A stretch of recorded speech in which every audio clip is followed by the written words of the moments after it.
திருப்பரங்குன்றம் கோயிலில் பக்தர்களுடன் செல்ஃபி எடுக்க நெற்றியிலிருந்து வைத்திருந்த திருநீரை திருமாவளவன் அழித்த வீடியோ வெளியானதால் சர்ச்சை எழுந்துள்ளது. இது குறித்த விவரங்களை செய்தியாளர் சிவகுமார் வழங்க கேட்கலாம். சிவகுமார், விவரங்கள். மோனிஷா, அதாவது விடுதலை சிறுத்தைகள் கட்சி தலைவர் தொல் திருமாவளவன் இன்று முற்பகல் 11 மணி அளவில் திருப்பரங்குன்றம் சுப்பிரமணிய சாமி திருக்கோவிலுக்கு சாமி தரிசனம் செய்ய வந்தார். அங்கு சாமி தரிசனம் செய்துவிட்டு அதன் பிறகு பெரிய ரத வீதியில் உள்ள சிக்கந்தர் பள்ளிவாசலில் நிர்வாகிகளை சந்தித்து பள்ளிவாசலில் வந்து மலை விவகாரம் குறித்து கேட்டிருந்தார். தொடர்ந்து திருப்பரங்குன்றம் மலை விவகாரம் தொடர்பான அந்த மலைப்பாதையில் சென்று அங்கு அடிவாரத்தில் இருந்தபடி அங்கிருந்து இந்துக்கள் கோயிலுக்கும் இஸ்லாமிய கோயிலுக்கும் என்ன பிரச்சனை நடந்துள்ளது என்ற விவரங்களை கேட்டிருந்தார்.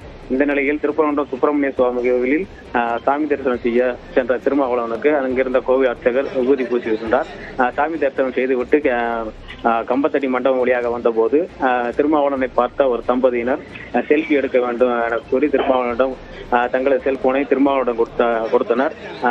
செல்போனை வாங்கி கொண்ட திருமாவளவன் தனது நெற்றியில் இருந்த திருநீரை அழித்துவிட்டு தம்பதியினரை அருகில் நிற்க வைத்து செல்ஃபி எடுத்தார். இந்த வீடியோவை வந்து தற்போது சமூக வலைதளத்தில் வைரலாகி பெரும் பரபரப்பை ஏற்படுத்தியுள்ளது.